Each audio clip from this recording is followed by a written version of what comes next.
Kami hanya ingin meminta supaya ada akses terhadap barang bukti dan 13 ijazah pembanding, kemudian akan diperiksa oleh ahli independen, kemudian keluarlah namanya hasil laboratorium forensik independen.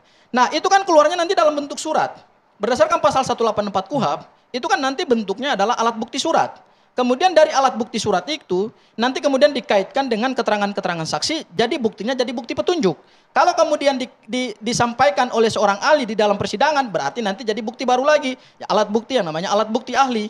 Jadi kalau menurut saya, kalau kita mau konsisten menegakkan hukum pidana itu dengan berimbang, sesuai dengan asas yang diatur dalam hukum acara pidana kita, yaitu sederhana, cepat, dan berbayar ringan. Dan satu lagi, ingat asasnya, adalah asas perimbangan. Perimbangan antara siapa? Perimbangan antara penyidik dengan tersangka.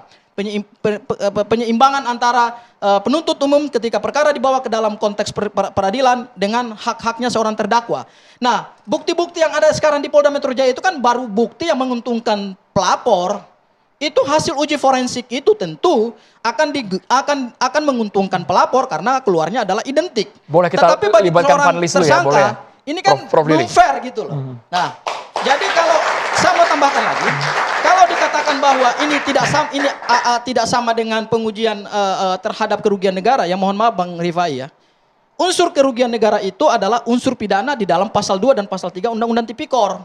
Berbeda. Karena ini adalah delik umum yang diatur dalam KUHP, tentu akan berbeda perlakuannya, barang buktinya, kemudian unsur-unsur deliknya dengan undang-undang yang lebih leg spesialis, yang Undang-Undang 31 tahun 1999 tentang tindak pidana korupsi.